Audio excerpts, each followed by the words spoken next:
Arvind Kejriwal India गठबंधन से अलग हो गए हैं, इसका आधिकारिक ऐलान हो गया है। दिल्ली में इंडिया गठबंधन की बैठक में केजरीवाल की पार्टी नहीं आई, लेकिन अरविंद केजरीवाल का यह फैसला उनकी पार्टी पर भारी पड़ने वाला है, क्योंकि अरविंद केजरीवाल अकेले कुछ नहीं कर पाएंगे। अब तो उनके हाथ में दिल्ली भी नहीं है। ऐसे में सवाल है कि भारतीय राजनीति में एकला चलो की नीति क्यों अपना रहे हैं। अगर अरविंद केजरीवाल ये सोच रहे हैं कि वो अकेले लड़ लेंगे या अपना कोई तीसरा मोर्चा बना लेंगे, तो शायद वो गलती कर रहे हैं। उन्हें बीजेडी, मायावती, वाईएसआरसीपी, बीआरएस जैसे पार्टियों का हाल देख लेना चाहिए। ये वो पार्टियां हैं जो ना कांग्रेस के साथ है न बीजेपी के साथ, लेकिन इन पार्टियों के कोई पूछने वाला भी नहीं है। देश की राजनीति अब दो ही चेहरों के इर्द गिर्द घूम रही है, एक तरफ नरेंद्र मोदी और दूसरी तरफ राहुल गांधी, और आपको कोई एक साइड तो चुननी होगी। अब केजरीवाल नरेंद्र मोदी के साथ तो जा नहीं सकते, तो उनके पास इंडिया गठबंधन ही एक विकल्प बचता है। बेहतर यही होता कि अरविंद केजरीवाल इंडिया गठबंधन का हिस्सा बने रहते, क्योंकि छोटी पार्टियों के साथ अब वजूद बनाने की चुनौती होती है। एक दो चुनाव हारने के बाद छोटी पार्टियों को सब भुला देते हैं। बड़े प्लेयर्स जो हैं आज भी, चाहे वो कांग्रेस हो या बीजेपी है, कांग्रेस बड़ी पार्टी है, इसलिए लगातार 3 लोकसभा चुनाव हारने के बाद भी मुकाबले में बनी हुई है। लेकिन अरविंद केजरीवाल की आम आदमी पार्टी के साथ ऐसा नहीं है। नीतीश कुमार का ही उदाहरण ले लीजिए। आज की डेट में नीतीश कुमार अकेले चुनाव नहीं लड़ सकेंगे। वो या तो लालू यादव के साथ चले जाते हैं या फिर बीजेपी के साथ। उद्धव ठाकरे का उदाहरण ले लीजिए।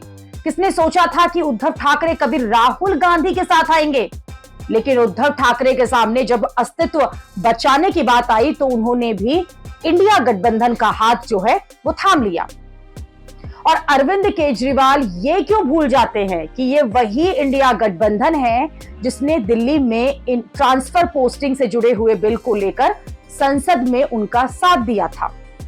फिर गिरफ्तारी के बाद भी उस समय भी एकजुट होकर उनके पीछे खड़े थे।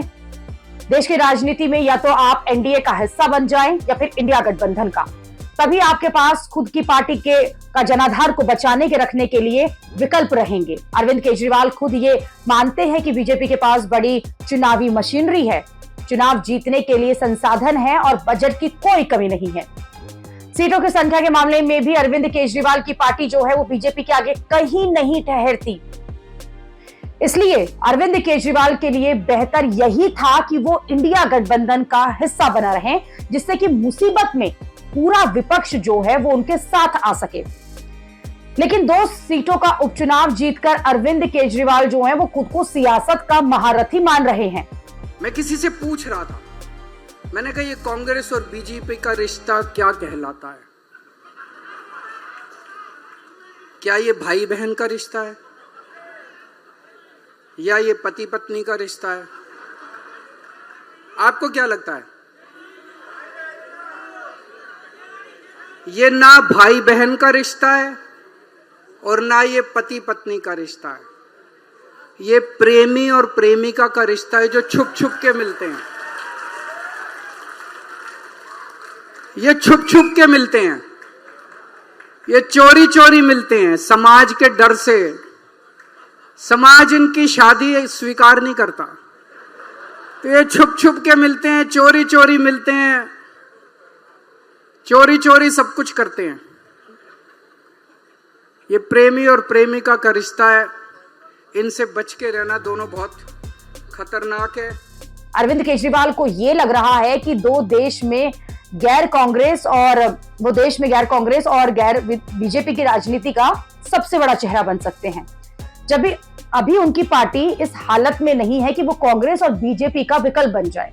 दिल्ली और पंजाब के बाहर उनकी पार्टी का जनाधार जो है वो बेहद कम है। अरविंद केजरीवाल को शायद ये लग रहा है कि उनकी पार्टी अकेले ही बीजेपी से टकरा लेगी, उन्हें विपक्ष के साथ की कोई जरूरत नहीं पड़ेगी। लेकिन वो भूल गए हैं कि अब वो जमाने गए जब राजनीति में तीसरे मोर्चे की बात होती थी। अब तीसरे मोर्चे जैसी कोई बात नहीं है। अरविंद केजरीवाल को पसंद आए या नहीं, लेकिन सच यही है कि विपक्ष एकजुट होकर ही बीजेपी से टकरा सकता है। साल 2024 के चुनाव में बीजेपी भी अकेले दम पर बहुमत नहीं पा पाई, और उसे भी सहयोगियों की जरूरत पड़ गई थी।